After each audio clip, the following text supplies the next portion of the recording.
What's up, everybody? It is week 13, and this is the NFL edition of We All Gamble Mayflower Sports. The three of us here. I'm Andrew, Jake to my left, Noah to my right. We're going to try and pick some winners. We've got a lot more teams on buys this week, some interesting situational spots with some teams with more rest than others, with obviously some teams playing on Thanksgiving. But guys, how you doing? How you doing, Noah? Good. It was a great week last week. I think I was 5 for 6 in my picks on the podcast. I think the only one that didn't go was Christian McCaffrey over on receiving yards. So it's a pretty good week, honestly.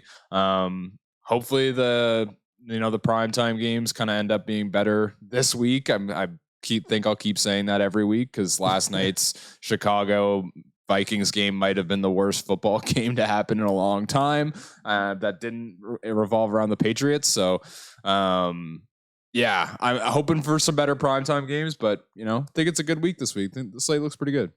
Yeah, it was a little bit of a tougher week for me. I think Eagles though. Yeah, Eagles looked good. Obviously, I went 50%. So it is what it is. As long as we didn't lose every pick, we didn't win every pick, but definitely looking forward to the games this week. It's kind of like not the end. We still have Dallas next week, but Eagles gauntlet of a schedule. We're perfect so far. This week we got the 49ers, and then next week we got the Cowboys. So it's like if we can get through this gauntlet, 4-1, I think we're gonna be a tough team to beat in the playoffs. I think it's definitely you and San Francisco for the NFC. I don't realistically, Detroit's up there with record wise, but Detroit of late, our Packers look really good, Andrew. Yeah. On Thursday, shocked the world, I think. I was obviously pleasantly surprised with the Packers. I had no faith in them going into that game, to be quite frank, but they played incredibly well. So Detroit's up there record wise, but I truly think it's a two-headed monster going in. It's obviously the Eagles and San Francisco. I actually don't think I've had a worse day gambling than Thanksgiving.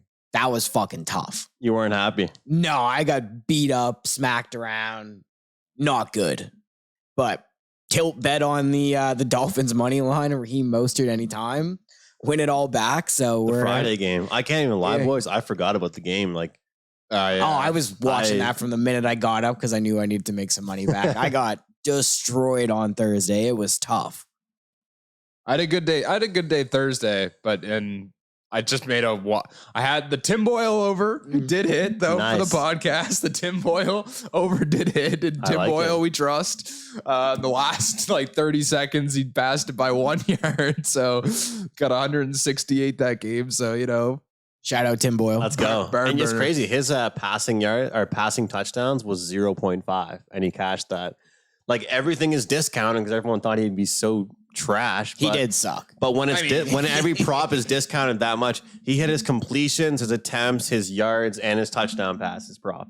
So that's pretty good. Tim Boyle, we trust. But it's funny, we've been doing primetime games a lot, then picking a few games to break down. But how awful have these primetime games been? But we finally have a good one coming up with the Seahawks and the Cowboys to start things off. Is it really going to be that good of a game, though? That's what I was just about to say. It's better than last night. 3 weeks ago, it was a really good game. Last year would have been a barn burner. Yeah, but I don't know, man. The Seahawks all I'm saying is next year we might have to readjust our format with this show because if we keep only narrowing in on primetime games, we've been doing other games too, but I don't even know if we want to talk about these primetime games anymore. I think we'll have some picks for this primetime game. Let's start it. Let's start, Jake.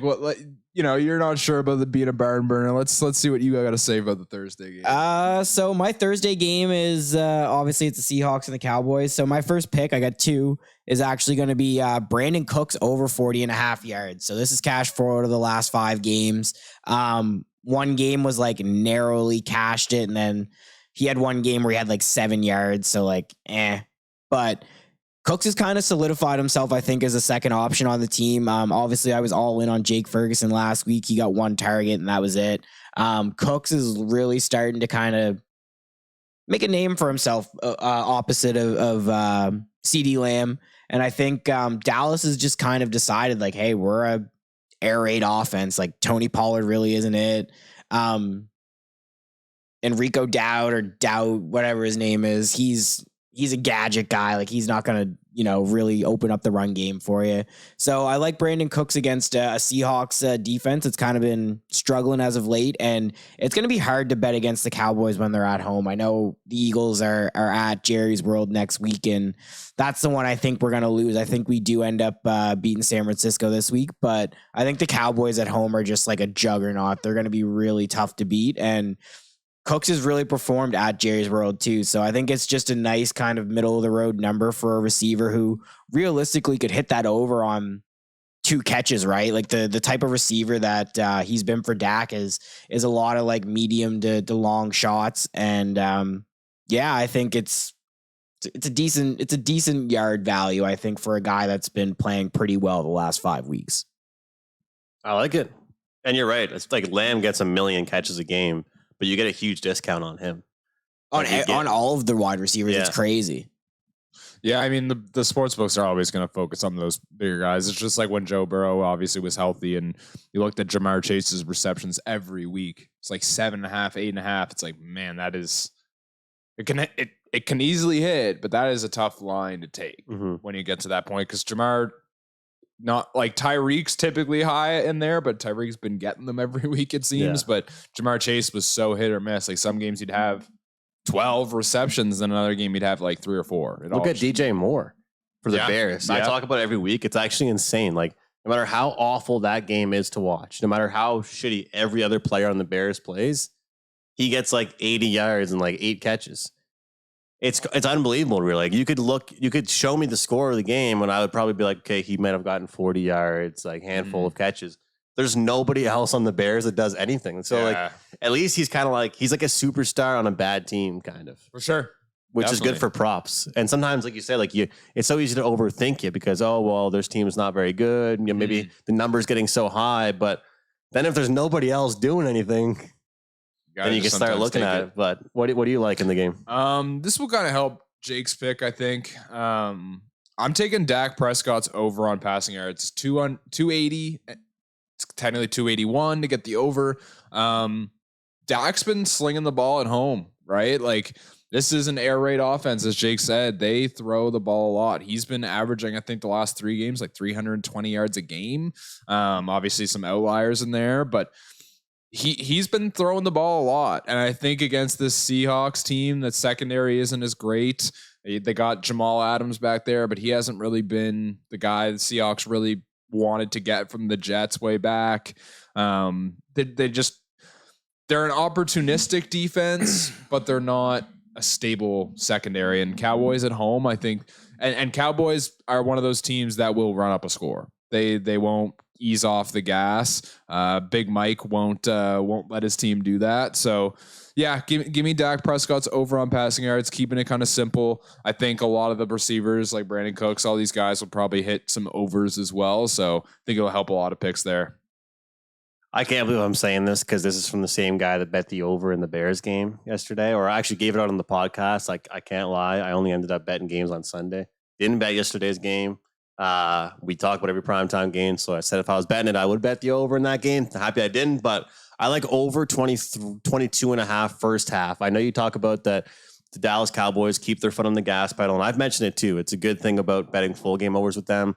My best bet on the show last week was the Commanders and Cowboys over on Thanksgiving, and it was nice to see that one hit. But let's be honest, a lot of that was just due to the Cowboys. And I think that the Seahawks can get their offense together, but I still don't trust their defense. I just think their defense has looked really shameful over the past few weeks.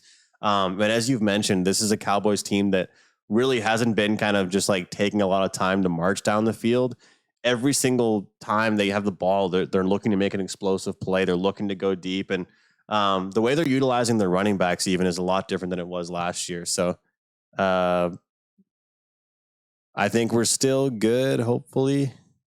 Are we still good? Yeah. Last time it froze, so. No, we're good.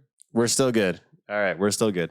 I thought there was an error there. But yeah, boys, I like the over 22.5 first half. It sucks and absolutely kills me on the inside to bet a first half over or an over in general in a primetime game. But I think what's killing the Seahawks right now is more so their defense than their offense. So And I think also the Cowboys schedule, I can keep calling them frauds all I want.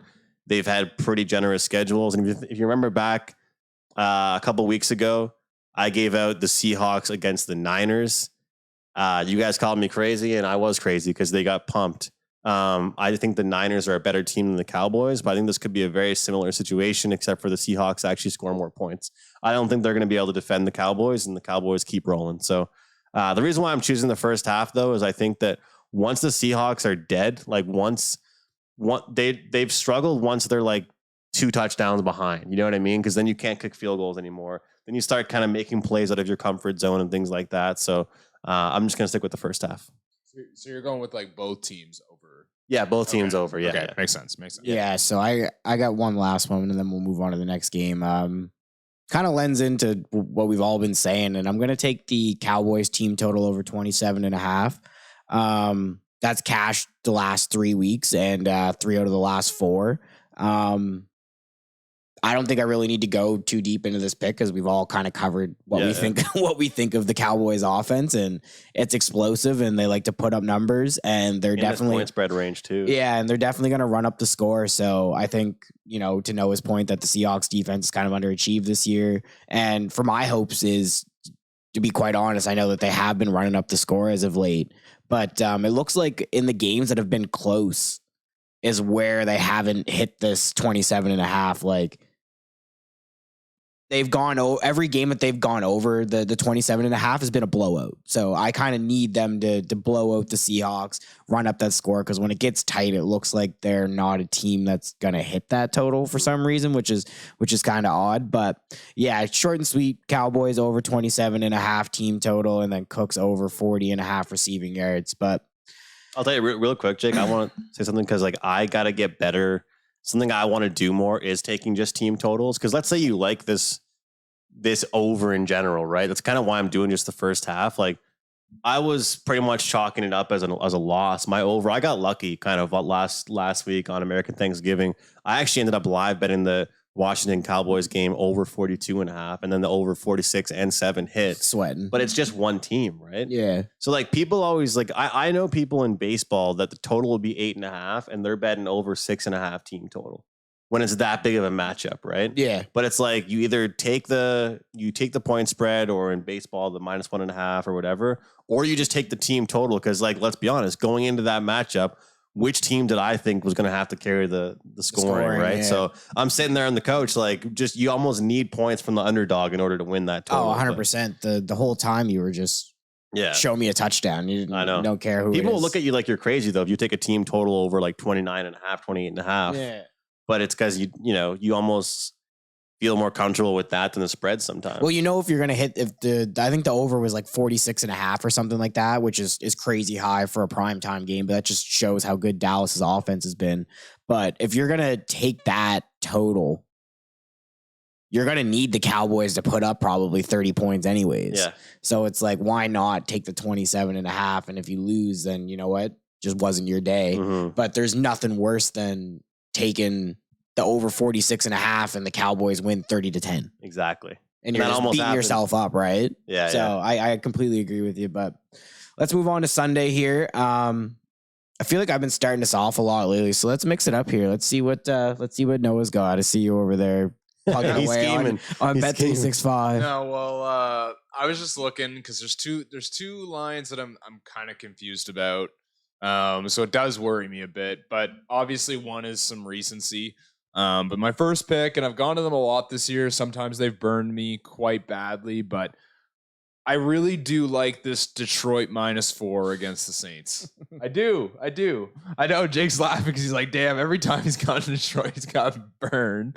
Not even. Let me just say, I'm on them too. Every Drew pick, I'm on him too. Oh my God. I'm on him too. All right, don't take this.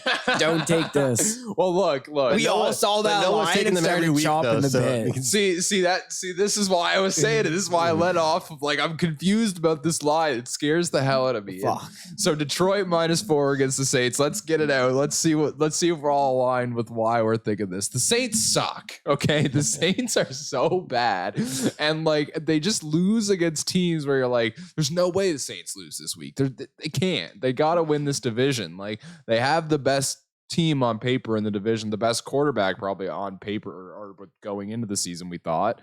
But they've been a mess. They haven't been able to defend teams. Teams put up points against them, and Detroit puts up points. They can, right? And I think Jared Goff has been a little bit poor the last couple weeks, but this is definitely a get right game for them. They lost I guess not 2 in a row. They just squeaked out the Bears win. Then they got beat up by the Packers. No one thought the Packers were going to beat them on Thanksgiving. Kind of a classic tradition for Detroit to lose on Thanksgiving. So I think this is just a big get back game for Detroit. -4 isn't a crazy spread. That can definitely happen. I think Detroit puts up points, gets back into that conversation of best team in the NFC kind of thing, and just keeps rolling after that. When we were talking last week, when I took I can't remember what I took in the Detroit game last week against the Packers, but first half money line, and you guys were giving me all the stats, hyping me up about the favorite. I was like, oh fuck, I'm whacking this for sure. And I don't know where it came up on Twitter. I don't know what page it was. It was some dusty stat like the Lions were 0-12 when there's a waxing moon or something like that. And I was like, what the fuck? I don't know what that means. I couldn't tell you what a waxing moon is, but I was like, what the hell, man? Like a waxing moon. And I was like, that's some bull. Like that has anything to do with anything. And then just the way that game started, I was like, damn, it was always the waxing moon. It was never the Lions. Never the Thanksgiving play. No, but I agree with everything Noah's saying, man. Like this is like an absolute get right spot for the Lions. Like if they really want to be taken seriously in the NFC, there's only 2 teams, outside of that, maybe 3 if you want to include the Cowboys, that really have any sort of chance of coming out of the NFC. This is a game that they need to get, especially on the road, where I think they've looked a little bit more disappointing minus last week than they have at home. Obviously last week was at home and they looked super disappointing, but I think this is a game where you can go into the New Orleans and just kind of kick the crap out of a bad team. Like the New Orleans defense isn't what it used to be. Watching Jameis Winston dance in front of Derek Carr on the bench just showed me all I needed to see about where the Saints are. One guy's having the worst season and the other guy's just happy to be along for the ride. So it just kind of shows me that the locker room's like, some guys are there to win and other guys are just, happy to be there. So I'm just going to take the better team, lay the points. I don't think -4, like you said, is a crazy of a spread, and just kind of hope Goff gets his act together here and they're able to put up some points on a Saints team that really doesn't put up too many points. Yeah, I mean, like both teams are off losses, but one team, I think their loss more so was like true to who they actually are. One team, obviously against my Packers, like it was not who they are. Got off to a slow start. Jared Goff's one of his worst games of the season, and they couldn't really get the run game going. And the Packers have a horrible run defense. I just felt like it was overall not a good one. Noah's favorite coach in the league came out and pretty much said it was on him. He owned it, said it was his fault. And like, I don't really read into that stuff too much, but I kind of like that. Like the entire team looked like they just lost the Super Bowl. And like, I know it's like, you don't want to be too dramatic, but they weren't happy. Whereas you look at that Saints game and they're playing the Falcons are playing better. I wish I started betting on them again, because I bet on them at the start of the year and got wrecked and then stopped and they picked things up. But I feel like the difference is that the Lions, as much as Love and the Packers played well, the Lions more so kind of like had a bad game versus I think the Saints just lost. And some people might not agree with this or not, but I think this is a prime example. The books are aware of it. The rest is actually a factor. You've got a pissed off Lions team that played on Thursday, all kinds of time to prepare and get ready for a next matchup against a way more inferior team, I think anyway, but I'm kind of biased being a Packers fan. And let's not forget about the injuries. Pretty much every offensive weapon for the Saints is injured. Like you say they suck 10 times more than you already think when they have all these injuries. They're going to struggle, and I think that their whole dink and dunk mindset's not going to be able to work when they're down 10 points. And that to me is the biggest difference. So I want to look towards rested teams and motivated teams this week, and I think this is a good time for the Lions. I haven't bet on the Lions enough this year. Dan Campbell, unbelievable ATS record, and coming off an outright loss is a good opportunity. So I'm in with you guys. Nice. All right, so we're definitely losing this pick, right? I already put money on it, so I just want to be clear that like I don't think we've won a group bet yet. How many have we had? As a the only ones we've lost the group. Well, we've definitely, if we were squad riding at prime time, we've gotten destroyed. But this is a squad ride, not prime time. I'm not feeling so it doesn't count. Yeah. This is also one of those bets where like, okay, if I lose this one, I can't even be as upset as some other ones because it's like, how could you not bet Detroit in this matchup? You know, it's like one of those ones. It's like if I lose this one, like that's just one of those any given Sunday bullshit things that came out somehow. Like if it loses, it's going to be some last second cover thing where Detroit still ends up winning, and it's some, you know. I will say, I know that every week is its own individual week, and you know, you can't think of one day or the next. You know how people say like, oh, every over's hit today, like the unders do, and things like that. Like just through people I've talked to and like clips that I've watched, last Sunday was the worst day for sports books all season and last season as well. They got obliterated, like absolutely obliterated. If the Lions didn't lose last Thursday, it would have been one of the worst NFL weeks for bookies, like casinos, in like over 5 years. Favorites dominated, teasers dominated, and like I have no evidence that the next week this always happens, but be careful betting too many favorites this week. Having said that, 2 of my picks are favorites, including this one. But I think this is a popular pick, but a good one. And the Saints, to me, I think just won't be able to keep up. All right, let's dive into the next one. I feel like if we have this game too, man, I'm gonna have to reevaluate. Like we man. might. I just look over at Noah. Another favorite. Now I'm thinking I have another favorite that I picked too, and it's only one more. Oh man! All right, I guess I'll lead us off here. I'm going with the Colts money line. You have it? Yeah. Jeez. Do you have it too? No. These guys ride together. These guys are always riding together. Come on, man. Oh, this sucks. This is tough. All right, hopefully we get a win together. But I already laid the money, so it's happening or not. Colts are 3-0 in their last 3. They're battling for a wild card spot. I think, just in all honesty, this game is just going to mean more to them than the Titans. The Titans are only 4-7, but I don't think you're going to squeak into the wild card spot in the AFC this year with, you know, anywhere from 7 to 8 losses. So I think, just in my opinion, it's going to mean more to the Colts. I kind of like the way they've been playing as of late. Gardner Minshew, you know, you don't really know what you're going to get any given week, but last week looked pretty good. Colts put up 27 points. They've only had 1 week where they haven't scored more than 20 points. And obviously that was the London game against the Patriots, or the Berlin game, wherever it was at. That's an anomaly. And I just don't see the Titans in any football game realistically putting up more points than the Colts the way it is this year. I know Jonathan Taylor's looking like he's going to be out, but Zach Moss has done a really serviceable job this year.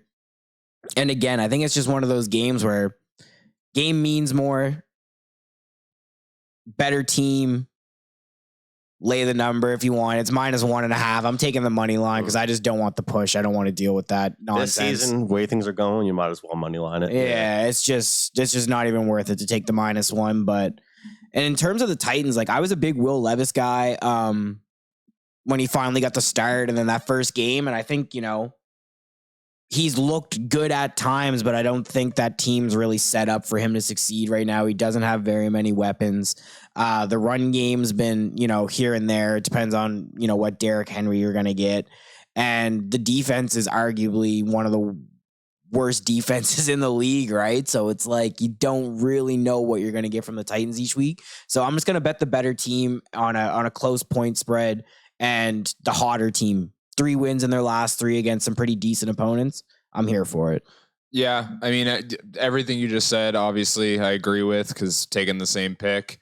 The biggest thing for me really is that we know the Colts can score. Like this, I don't think they've scored 20 in every single game now, have they? The only one was the Patriots game that they didn't. They won 10-6. Okay, right. And I think they're still the highest scoring team. I think they are average-wise. Yeah. They're definitely up there. And look, this is my reasoning, right? Like, They're averaging one of the higher points per game. They're definitely averaging over 20 for sure. Guaranteed that. The Titans have only gone over 20 points twice all year. Those two teams were Atlanta and the Chargers. We all know the Chargers have the worst pass defense in the entire league. That's when they still had Tannehill slinging the ball too at the beginning of the season.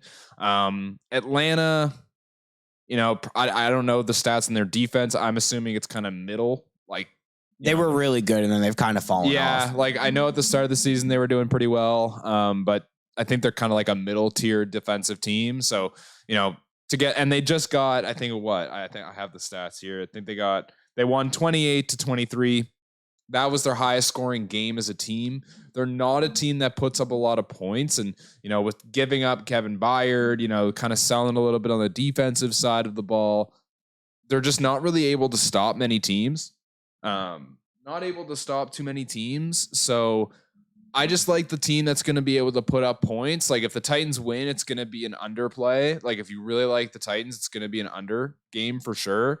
But I just don't see them really holding them that well. And I don't think if Jonathan Taylor isn't there, I don't think the Colts are the type of team this year where it was like 2 years ago where they go where Jonathan Taylor goes. I think they kind of proved and went off this season more like, if you want to play and get a contract this year, you can come and play what you have. And he did, and he's looked good, but I think overall it's a more well-rounded football team.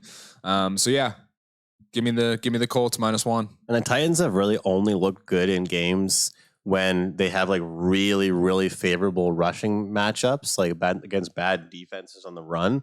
And in this matchup, they've got a bad pass defense, but who's Will Levis embarrassing? You know what I mean? So I'm with you. He's had his one game, I think, where he caught everybody off guard. The DeAndre Hopkins 3 touchdown game, but I think you kind of know what you're going to get out of that Titans offense, and it's not going to be a whole lot of gunslinging. It's crazy. Like there's this website, teamrankings.com, that just like you can just look at teams against the pass, teams against the run or whatever. And Derrick Henry, he either goes way over his rushing prop or way under, nowhere in between. And pretty much as Derrick Henry goes, the Titans go. Like they don't ever win a game where he doesn't go off. And I think this matchup, I like your guys' pick. I just think it's funny that you guys looked at each other and then ended up actually being the same.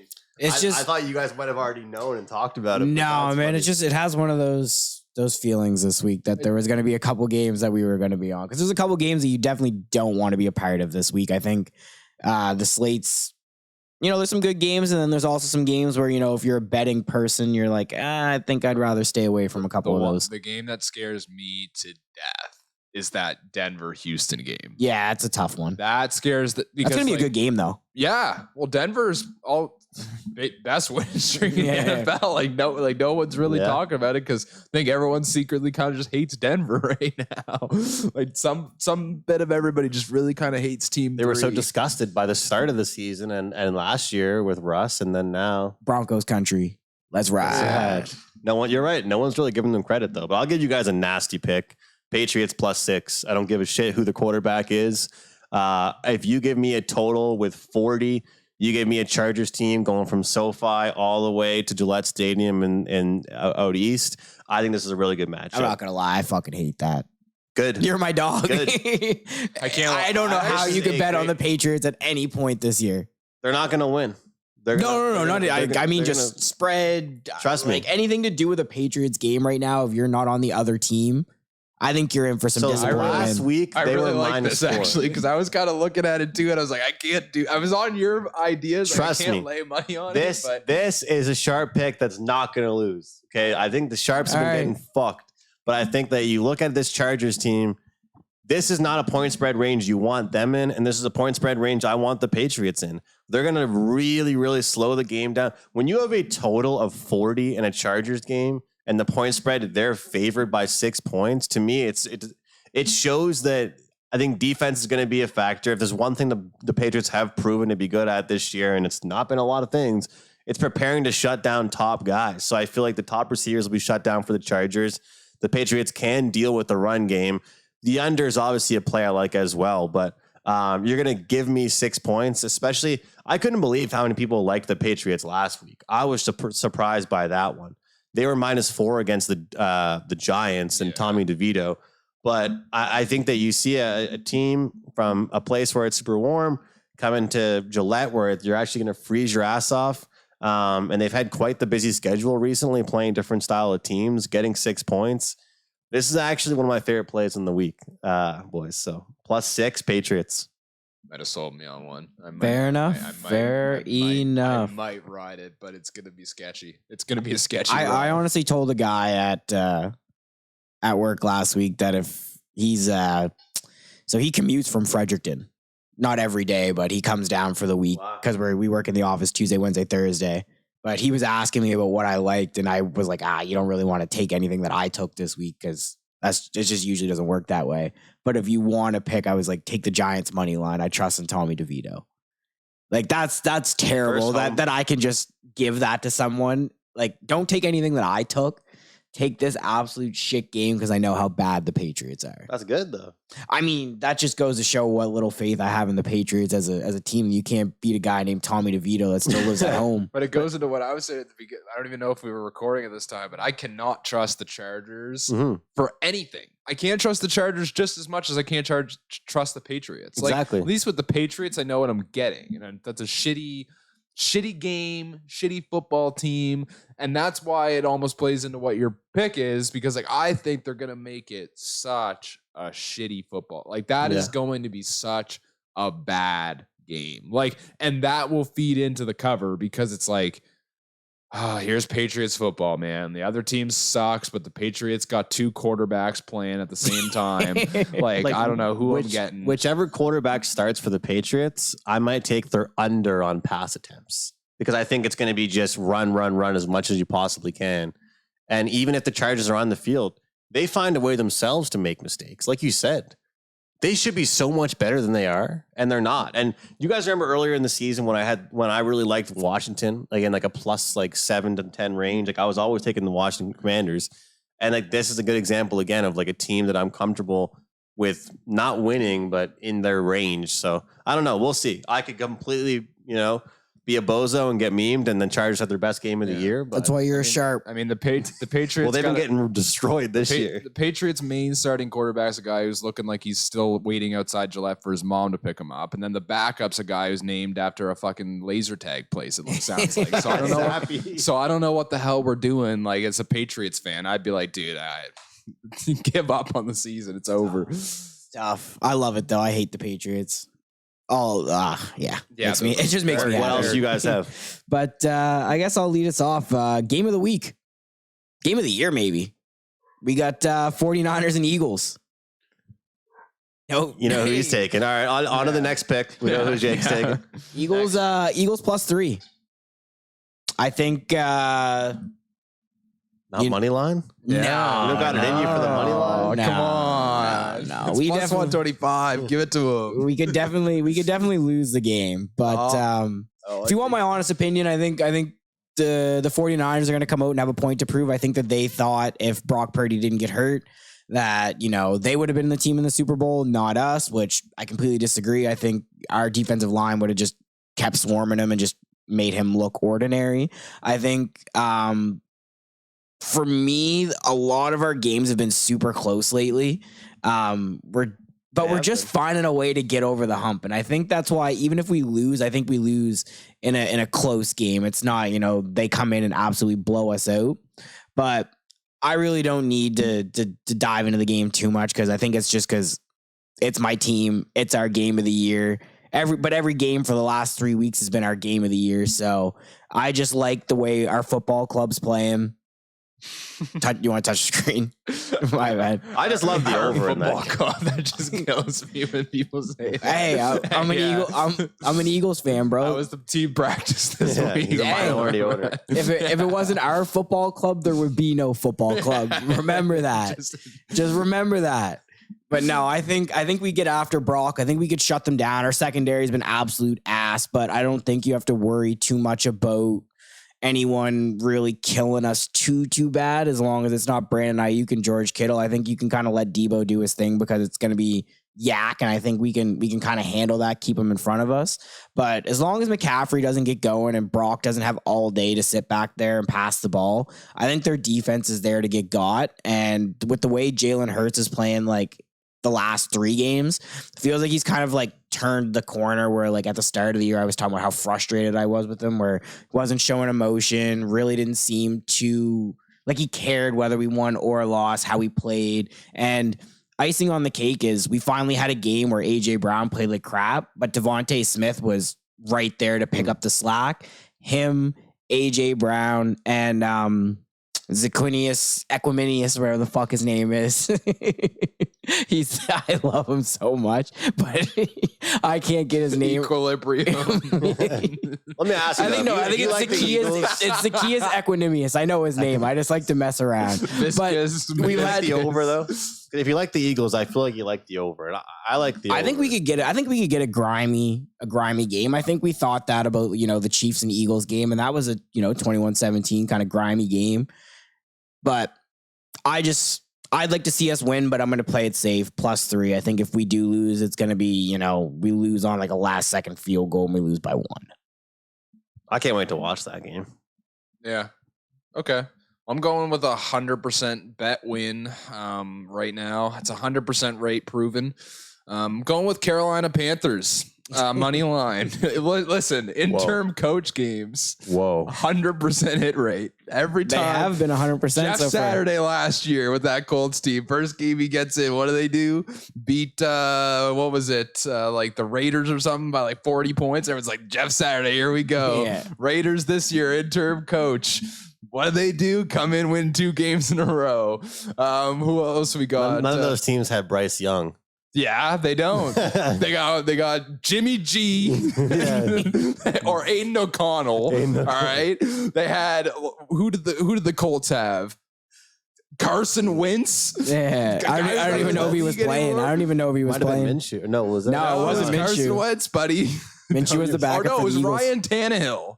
No, sorry, it was Matt Ryan. Matt Ryan. Oh my God, Matt Ryan. Yeah, all right. Yeah, what are we taking? Bryce Young or Matt? You know what I mean? Anyways, just interim coach, baby. Frank Reich's gone. The players are gonna rally around them, boys. I'm telling you, this Baker Mayfield's been looking all right, but he hasn't seen interim coach Carolina Panthers, boys. I'm telling you, I'm laughing, but I'm actually gonna be putting real money on this game. So I like it. It is kind of a proven. It always hits, man. I'm telling you. Look at all the what they did it with the Raiders twice now. When Rick Bisaccia got in a couple of years ago, and he was the head coach. They won that game too. So I don't know. These interim coaches, man, when they get in, it's a weird record. I literally don't miss a beat on those with hockey. The second the coach gets fired, I just bet on that team. I'm with you. So every sport you can do that. Yeah. So in all respects, Carolina does suck. So it is a shot in the dark. They're +215 money line against the Bucs, and the Bucs are, they're okay. They're better than what people thought at the beginning of the year. But I really think if you want to be safe with it, I think +5.5 for the Panthers actually is a really, really good pick. But I'm going to be laying money line. I'm going to trust it. I'm going to go with this interim coach thing. I'm going to see how it works out. I think Carolina's going to have a lot to prove. I think, honestly, Frank Reich was probably a lot of the problem too, because he kept throwing around play calling. Like he was like, okay, you're play calling this week. No, I'm taking it back. No, we're going to do that. What the hell's Bryce Young probably thinking, right? And he didn't do a good job with the Colts last year. He got a long stretch this year. They were looking terrible. The play calling was all messed up. I think an interim coach gets in there, lets Bryce just kind of play his game, and like we'll see where it goes. But I think it's a good matchup where they can finally kind of squeak out a win, and kind of goes into what you were saying too. Like favorites last week were killing it, so not sure how much we want to go with that. Yeah. So I'm taking it, man. I'm taking it. It's either gonna look really stupid or really good next week. So I like my odds. As crazy it is to say, I honestly like that more than the Patriots game. That's fucked. Like no disrespect. Yeah, one team you're asking them to win the game pretty much. Well, one team I am asking. And I just want to say that is for a game, not player prop. That's the biggest value someone's given out so far through 12 weeks. What is odds? +215. And I gave out the plus 2.5 field goals for last night's game at plus 100. Yeah, I hope so- everyone caught that when I gave it out because that was money. I should have put the house on that. Do you did Imagine you putting a hammer on like field goal prop? Like, Dude, it was best- plus 100. I doubled my money. did you give out a third pick already? No, I'll keep it short and simple. I like Cardinals and Steelers over. I was liking the Steelers. That was going to be my second favorite. All day I was going back and forth about it. Here's the funny thing. The Steelers got outgained their first like 5 weeks of the season. They looked like trash, and their defense was keeping them alive. Pick sixes, fumble recoveries, whatever it might be. And now they actually look decent. And Arizona's given up a shit ton of points every single week. If you look at the schedule coming up for this Pittsburgh Steelers team, it's really, really promising. Like we're talking about forecasting schedules earlier for certain teams. They've got some really weak opponents coming up. Obviously, it starts off with this Cardinals team. I'll give you the assist here. It's Cardinals, Patriots, Colts, Bengals, Seahawks, Ravens. So realistically, there's maybe 2 playoff teams there. Right. So, look, obviously, I in order to hit this over, we talked about it earlier with the team totals. I still do need Arizona to do something. And they've had an absolute disappointing year. I mean, they haven't even covered point spreads, really. They've been really like disappointing their owner. The owner made a huge statement. But I just think that the Steelers team's actually played a lot better than people give them credit for. And I feel like I've kind of got to practice what I'm preaching about.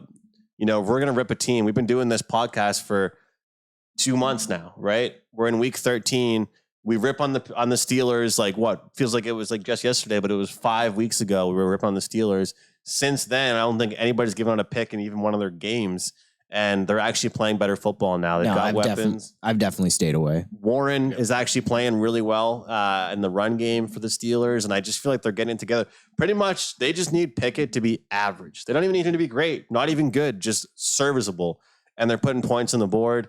The last week, Cardinals played against the Rams. They did put up some points, but they allowed the Rams to get into the late 20s, I believe. So that game should have some points, and because it's a Steelers game, the total's a lot lower. So I'm on the over.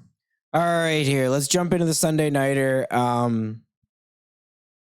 don't know who wants to go first because it's Green Bay again. Isn't a prime time. I know you guys are probably going to have a lot. Or yeah, I was going to say I know you guys are probably just going to take the Packers. So I don't know if you. I have a player prop because I don't know what the hell to take in this game. I mean, yeah, biased opinion, but in all, I really like the Packers to cover this game. It's plus 6.5. They're at Lambeau. I've said it before. Chiefs are a great team. They obviously win a ton of games, but they're really bad at covering spreads. I think this year they've been a little bit better, but that's also because their spreads have been a lot lower this year. Like actually, I guess last year with Aaron, it would have probably been similar line, but you give this, if it was the Chiefs of last year against Packers of this year, this line last year would have been minus 10, probably, right? Minimum. Yeah, probably. They last year and the year before, the lines for the Chiefs were like crazy. Outrageous. Yeah, for sure. And like it made sense, but I think, Chiefs weapons are they've been struggling compared to what they have been. They really only have Travis Kelce, but teams know that. And every week trying to take Travis props this year is hard, right? Like he typically hits the yards, but he's not fully getting the receptions every time. He's not getting the touchdowns. I think the Packers will know this, obviously. I think Travis doesn't really get that crazy of a game. It's going to come down to the other guys, and I just don't really have the most faith. Do I think the Packers win the game? That's a tough one. Jordan obviously had his best game last week. He looked really, really good. Do I know if he's consistent enough yet? I haven't seen it. So I really like the plus 6.5. I'll be hammering it just because obviously my team, I like where they are, but I just don't really it's more on not really like Green Bay is, that team now that they beat Detroit. I think it's more that I don't trust Kansas City covering even 6.5 point spreads right now. I mean, that's the thing about the Chiefs is are they really a team that is going to blow anybody out that has a decent defense. Like I feel like a lot of the games that they've won, like by like double digits, and some of the games they've put up some numbers on, it's actually been against teams that just have not really that great of a defense. But the passing attacks, what the Chiefs are known for, obviously, their running game actually hasn't been that strong this year, and that's where the Packers have been weak, is through their rush defense, not as much their pass defense. So I feel like they actually can contain. I feel like this is one of those ones you want to look towards the under on. Honestly, like Jordan Love coming off that big performance, everyone's excited about the aggressive offense that was the Packers.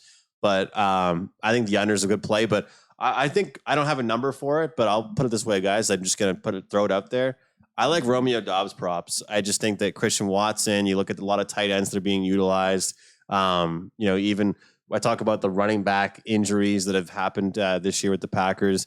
Dobbs is kind of like that younger brother that doesn't get enough attention, I think, in the media. Like nobody really talks about him nearly as much. His number is quite a bit lower than Christian Watson, it seems like, every single week. So when you play the Chiefs, even though their games haven't been as high scoring as Jake's mentioned than they were in years past, you still got to make plays and put up points. And the thing about Dobbs is that he's someone I'd always want to look towards yards, not receptions. I always debate that with certain player props, receptions versus yards. This is going to be a guy that gets me, 30 yards, but on that he gets like 6 receptions. Dobbs to me is one of those guys that could get over his yards with like two catches. Yep.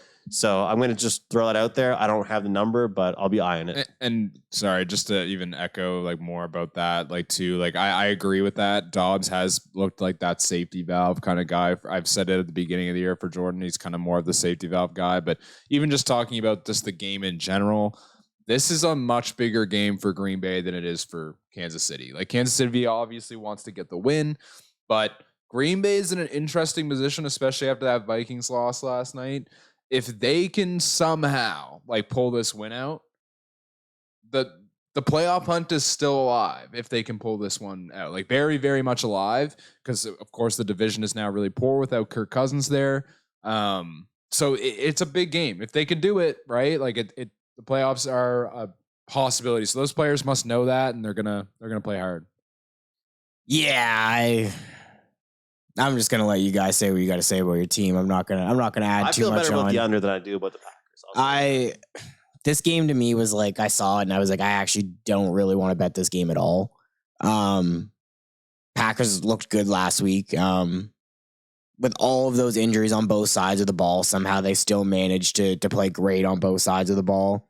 Echoing everything that Noah said about that offense is like, who do you really trust besides Kelsey? And, the past couple of weeks, Kelsey hasn't really looked like he's had it. I don't know if that's, scheming or, traveling all the time with Taylor or whatever it might be. Patrick, trying to get other people involved.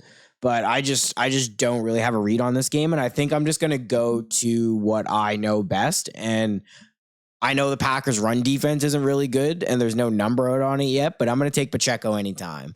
Packers run defense, I think, had a really strong week last week against Gibbs and Montgomery, albeit that they had a lot of injuries. A couple key guys were out as well.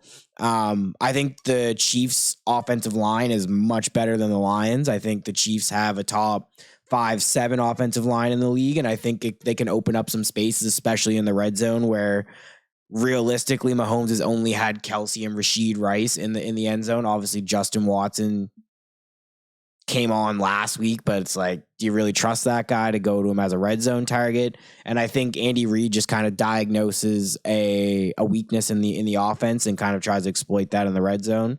But other than that, I think that game, like, I could see the Packers winning. I could see the Chiefs winning. I could see it be a blowout either way. It could be a close game either way. It could go over. It could go under. I have no read just because both of these teams have been super unpredictable this year. As good as the Chiefs have been, they've also looked really bad in some of their wins, and they've looked really good in some of their losses. So it's just like, I don't know. It's well priced. Off the game. It did open at 7 down to 6.5. That's just a half point. So. But let's jump into the Monday Nighter here. If this was 4 weeks ago, this would be arguably one of the better Monday Nighters we were going to have all season, which kind of sucks. But Bengals versus Jags, we got no Joe Burrow this week. Bengals are kind of in this weird, obscure, we have a championship roster, but we don't have a quarterback because of Joe Burrow going out. We got the Jags statistically looking like one of the better teams in the NFL. Really interesting game to me. I think the Jags want to keep things rolling. They want to make sure that they keep looking good. But as far as what we've known this year, underdogs and unders have been, kind of the plays for prime time. But I stayed away from this game. I think the spread was 8.5. Is that what it is right now? 8.5? Yeah. I think the Jags could beat them by 30. But with the way the prime time shenanigans has been going, I didn't have a read on what I wanted to do. I've just been kind of blindly, like myself, betting the unders on prime time. Here, I don't want to be that kind of cliche where it's just like, to me, like, that's no fun, right? Like, anybody can bet the under. You know what the numbers are. We talk about it every week. Prime time unders, you might as well just take it. If you lose, you lose. But I'm going to another player prop. I'm going to go to Trevor Lawrence over 1.5 TDs. I think just the Jags are just going to come out and kind of lay a smackdown on them. It might not be the most high scoring game, but I like the way that Trevor's been playing this year.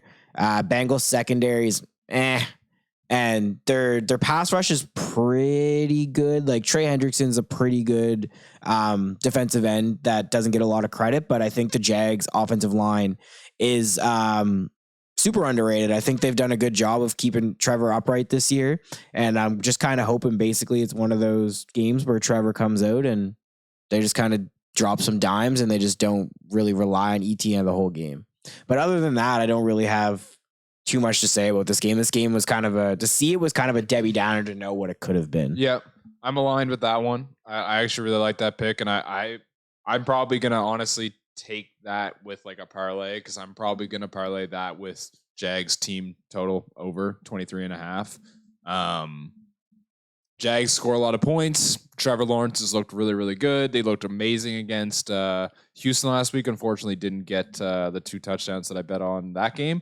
But I think he gets it done this game. I think the biggest thing is I think the Jags will put up points. That kind of leads into like the discussion of like the over-under.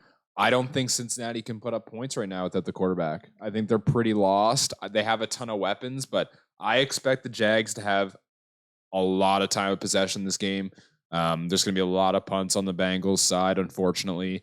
Might even be a field goal. What did you say the team total was? 23.5. Okay. It's like, because it's a weird number right now because it's like minus 120 on the that's hidden every game they've won. Yeah. -1. Yeah, and like the 8.5 big spreads in the NFL scare me in general. They do. It's hard to do that, especially with a team that you really don't know what the Bengals are going to look like, and Jags can all of a sudden, let that slip. And with it being a primetime game, there's been lots of weird stuff, as you said. So I just think the safest thing for me is to give that team total 23.5. I really like that. I think the Jags can easily do that. So yeah, won't give too much more into that. I just think it's an easy matchup for them. Yeah, I just was looking ahead yesterday at some props I might bet for this week coming up. I don't have a side or total, but Mixon receiving yards. You talked about how you don't trust like the quarterback play and then to put up points, but I feel like it comes to a point where you realize like, hey, we got to stop trying to run the ball. And I've chirped Mixon all the time whenever I talk football, pretty much about how he's like Mr. 2-yard carry. Like the guys, him and AJ Dillon compete for how many 1-yard rushes they can have every year, but he's one of those running backs that almost is like better as used as a pass catcher. And as you talked about before, like with the guys that are just catching the screen passes and being utilized that way. And one thing about Mixon, he's super athletic. Like he can, and this is definitely a yards, not reception play. Where I think that, he can turn one or two catches into a huge number. And I think that his number is probably going to be, I would say 15-ish. 15, 20 yards. So, and if that's the case, I'll look towards the over. So that's my one play. Yeah, it was, this game had so much potential, man. It's kind of a Debbie Downer, man. It would have been. We're at the time now. They did come out and say we're at the time where they are going to start looking to flex some games. I better see some flow. Well, it's not even like you Joe Burrow only got hurt. Like what was it? 2 weeks ago? Oh yeah, 3 weeks ago. So they wouldn't have been able to flex it, which.